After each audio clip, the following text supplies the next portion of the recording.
Hey guys, what's up? Welcome back to Green Chat. My name is Cleeze, and this is a place where you guys can ask me questions. I give you my opinion, help you formulate your own in the upcoming MMO Pantheon Rise of Fallen. We're going to continue with our current or situational spread with the Twitch business. So this is a clip from Twitch covering flying mounts or my position in flying mounts or mounts in general. Pantheon Rise of Fallen. I think mounts are fine, but flying mounts, you'll find out what I think about flying mounts. I'm sure a lot of you guys will share the same sentiment, but in any case, that's it. We're just going to roll this clip. Hope you guys enjoy.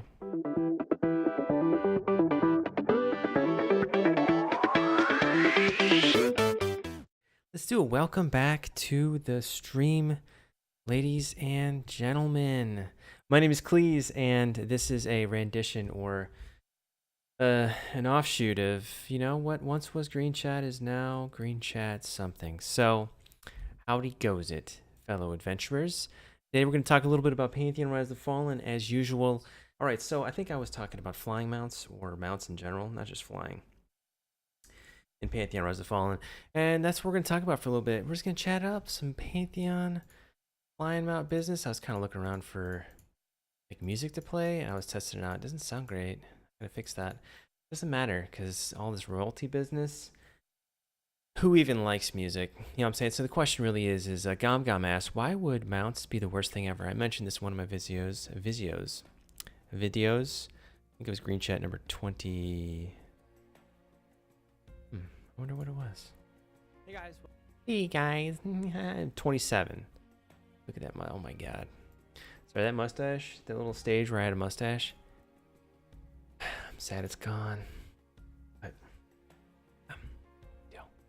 I could go into detail why it's gone, but you know, I'm gonna wait till somebody's like, dude, lay it on me.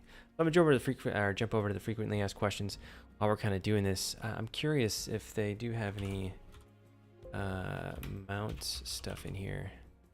Will there be flying mounts? While there will certainly be flying NPCs, whether or not players will have the ability to fly is undecided at this point. What we can say is if we do offer flying mounts, either before or after launch, the goal will be to make flying travel more fun, not allow players to avoid, bypass, or skip over large chunks of content.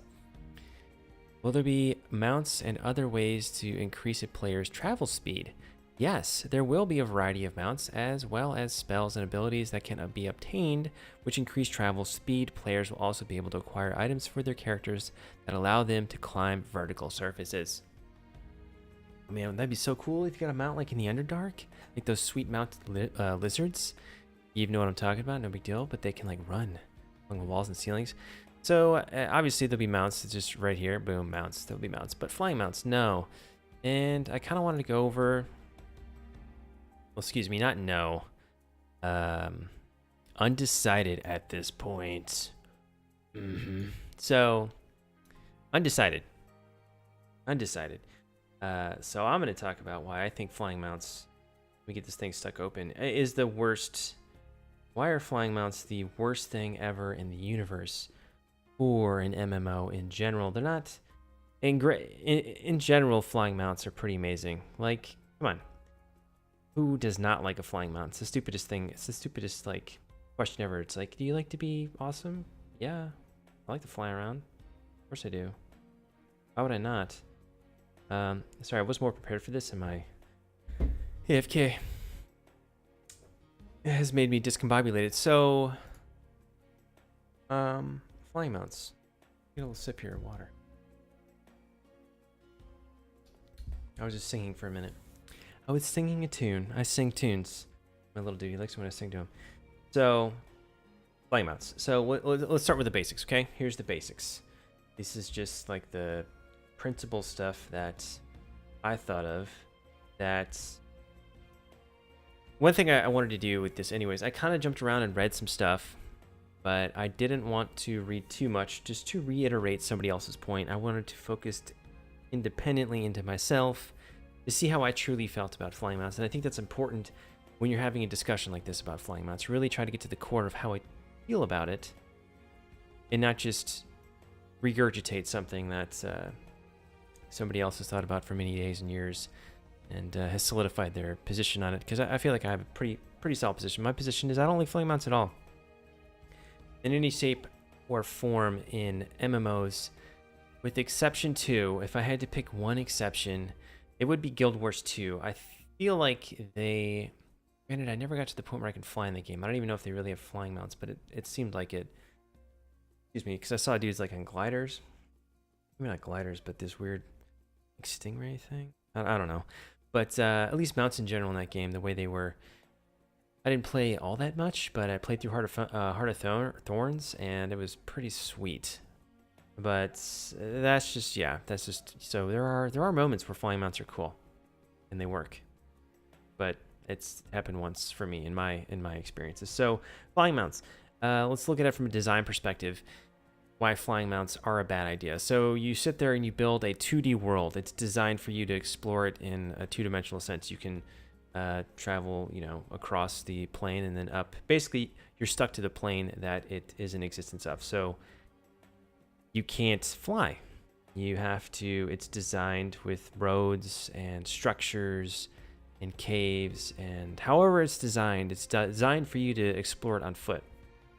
And then you introduce flying, and now you can go anywhere you want, really. And now it's more of like a 2D plane being shifted into a 3D plane. It doesn't really make a lot of sense. Like if you were thinking about it as designing a city, it's like trying to design a city that's going to have everybody start out with cars that drive around the ground, and then you switch to flying cars in a year. It makes no... You would completely design the city totally different. So from a developer standpoint and a world building standpoint, you can see there's a big conflict of interest when you're designing these worlds and trying to give this content to your players. It just doesn't... It's not smooth. It doesn't look right. It doesn't feel right. It's either cool for flying and then lame for when you're first introduced, or cool when you're introduced and that coolness quickly dissipates and it goes away. That's just the 2D, 3D versus and that stuff. Another one would be, at least for me, I guess these are points I could say that would go against having flying. So reasons for not having flying. One is that when you're building the world out, or at least when they build the world out, it'll suck. I mean, it'll suck in the sense that, I mean, it does suck. It sucks in WoW. It sucks in, I guess I've only dealt with a lot in WoW. Final Fantasy, I didn't find it that bad, but the world is not really, no. There's such great music in that game, so it was alright. I guess it didn't bother me. But the world wasn't something you'd really get attached to. And when you did, it was like roleplay sense. So flying wasn't that bad of a thing. But as far as like, the game wasn't really designed. It doesn't really matter. I'm going off on tangents here. But if we use World of Warcraft for example, I feel like flying completely destroyed the world. Not just made it smaller, not just whatever, but as far as like social interactions and stuff go, but because I mean, when you're running through the world and you just even pass by somebody, it makes that world feel a little bit more alive. Now, does that justify not having fly mounts? I don't think so. That's not really... I wouldn't use these as justifications for not having fly mounts. Right now, all these games have these problems, and they still have flying mounts. And these are the problems that flying mounts cause. They still have flying mounts. So I don't think that's a great reason. I'm going to get to the reason, the biggest reason in my opinion. But the other one is social interaction. Running by people, it just feels nifty. You know, like the first time I logged into an MMO, it's not really cool for us now, but the first time you log in and the first time you run into a real person, you're like, whoa, so amazing. So that's been lost in time because it's so commonplace now. But anyway, it's the social interaction of just passing by people and stuff like that. Coming on somebody, not coming on somebody, but coming upon somebody that's struggling with something would be a sign of social interaction where you could like save their life, or they could save your life, or you could just say, hey, what's up? Where are you going? Well, you know, people just do that, you know, especially in games like Pantheon. It's going to happen way more than you think because traveling is so meaningful that when you do pass by somebody, you're going to be like, hey, you know, you might even be like, hey, you got some extra water, bro? Give me some water. All right. Let's see. What else do I have for my notes here? There's a connection when you build, when you come to learn terrain. Ah, okay. So another thing is terrain. When you learn the terrain, I don't know, I would challenge you, this would be kind of a challenge you to recall terrain in your head or an environment or how you got from point A to point B when you had flying mounts versus when you were restricted from flying. It helps you build out the imagery of the world in your head much better. Does that really matter? I don't think so. I personally think it matters a lot, but does it matter in the grand scheme of things? For most people, probably not, unless you're like a hardcore fan. But it matters to me a lot, and I think it matters to a lot of people. How you identify with the world. Like if there's like a network of caves that you have to go through to get to the top of some mountain, and it's almost kind of mazy, and you take the time to figure out the system, and then later you're able to circumvent that system with a mount, that's kind of and then just getting across a certain field of play, like getting from point A to point B, and there's a lot of danger in between on the zones that you're going to be going through, and you're like, well, we need to go over here because we need to avoid the little giant camp, and then we got to go over here because we have to avoid the orcs, and we got to go over here because we have to avoid the goblins, and the goblins and orcs, stuff like that. Or like, hey, there's a patrolling NPC over there for a really intense quest, and it can be up every once in a while, and if it is, you want to steer clear, stuff like that. Just learning the terrain and absorbing the terrain, I think, is something that we as hardcore MMOers, not hardcore MMOers, people that like to get connected with the game they're playing, I think that's a really important part. People that actually, the people that stick around, like the game releases, a bunch of people buy it, and then, it whittles down to the people who are like, this ain't for me. And then the people that are remaining, I think it's really important to them to get connected with their environment.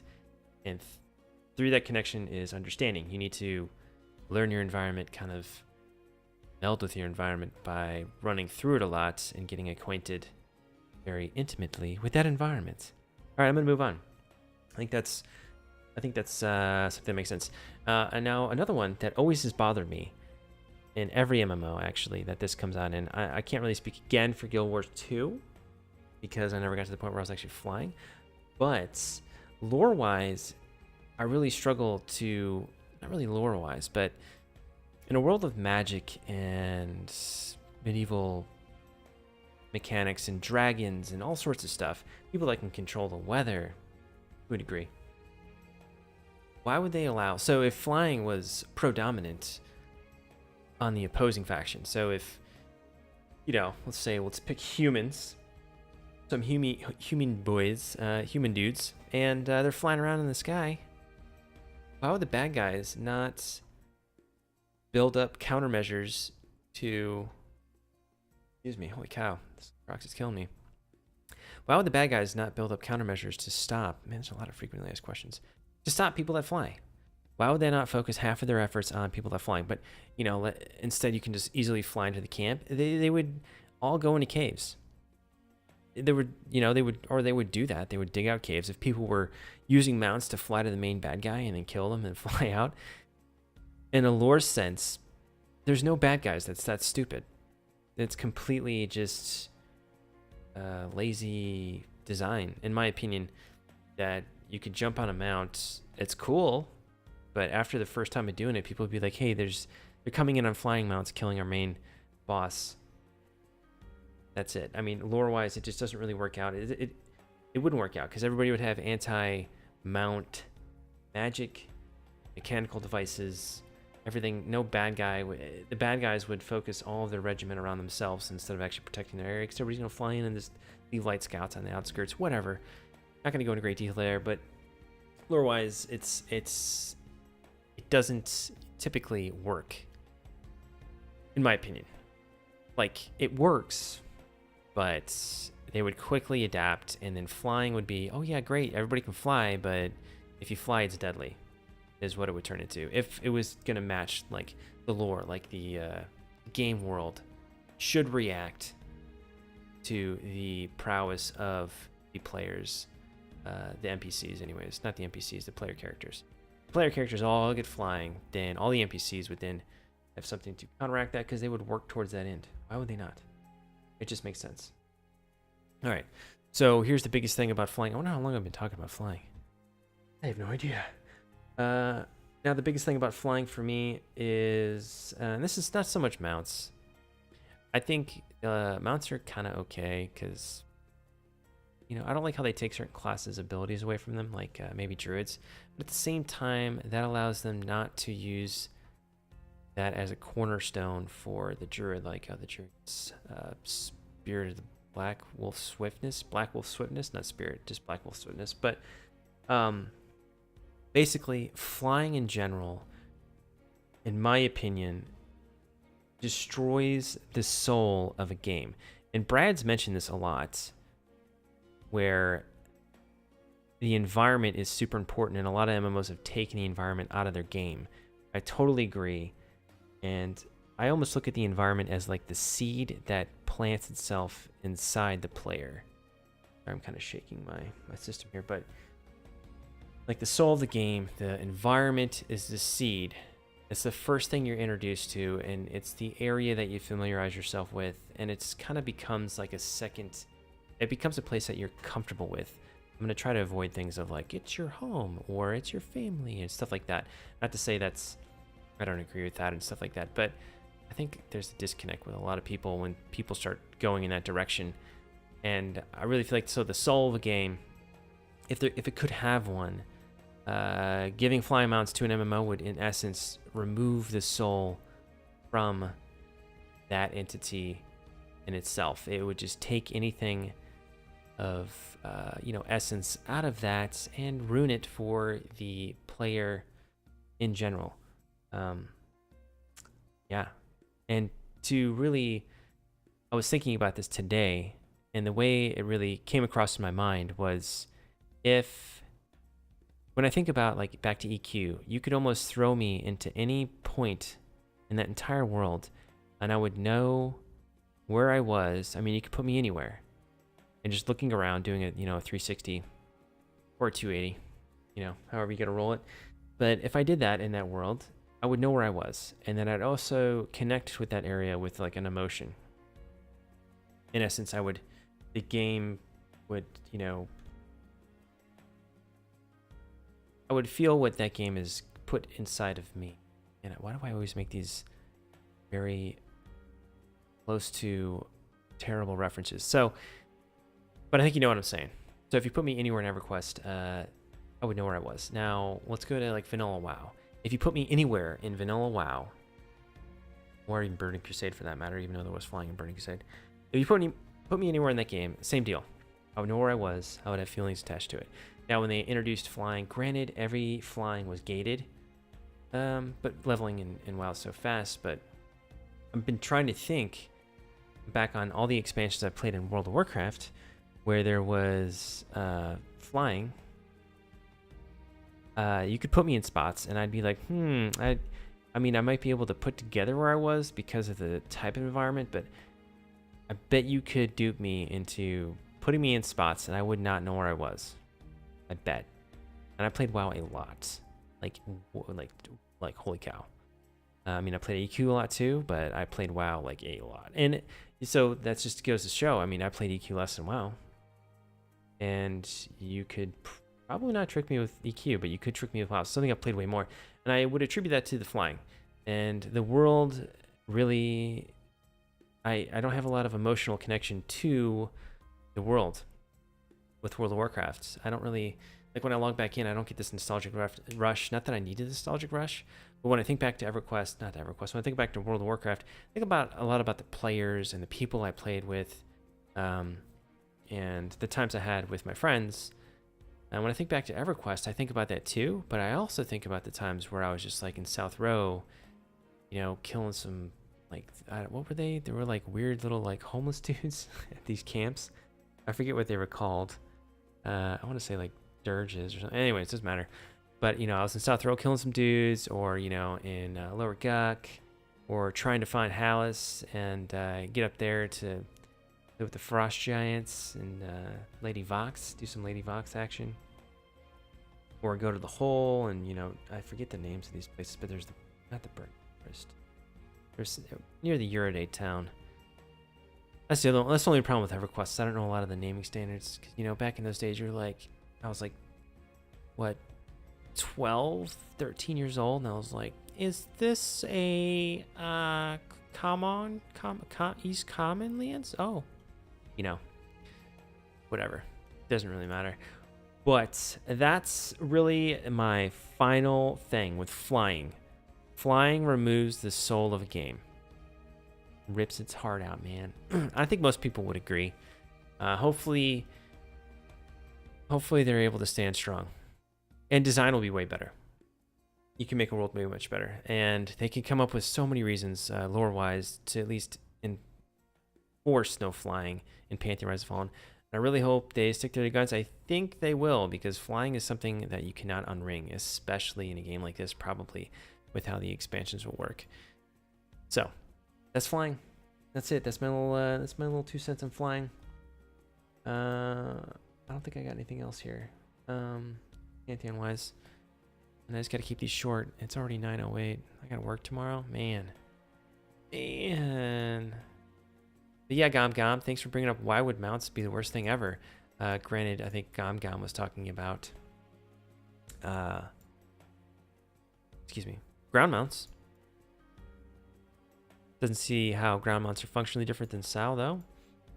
I don't like ground mounts in general because I feel like they're a gateway to flying mounts, but I think Pantheon will stick it out. I think they'll stick it out. But yeah, I agree. I like ground mounts. Ground mounts are cool. They're fun to collect, and they're, you know, if they do a good job, they're nifty. All right, guys, and that wraps this one up. If you did enjoy this, please consider liking and subscribing to get any notifications or future uploads that I do. Also, you can check me out on Twitch at CallMeCleeze, or not at CallMeCleeze, but, you know, Call Me Cleeze. Put little spaces in there. Call me. You spell Cleeze, C-L-E-E-Z-E. You check it out in the description of this video as well. To find me on Twitch, to bother me and, you know, be like, hey, dude, whatever, you know, whatever you want to do, you can do there. And I'll be like, yeah, I guess you can't do whatever you want to do. It's got to be within inside the TOS. Anyway, you know, besides the point, y'all good. Little piece of bonus content at the end here. If you're done, salut, have a good day. Thank you. I really appreciate it. And you guys rock. But, oh, and before you do go, any questions or comments for me, leave them in the comments below as well. I will address those in videos like these as well. But bonus content right now. So as mentioned in the beginning of this video, or throughout this video, I mentioned, or alluded to where my stash went. If somebody actually asked me, a couple people did.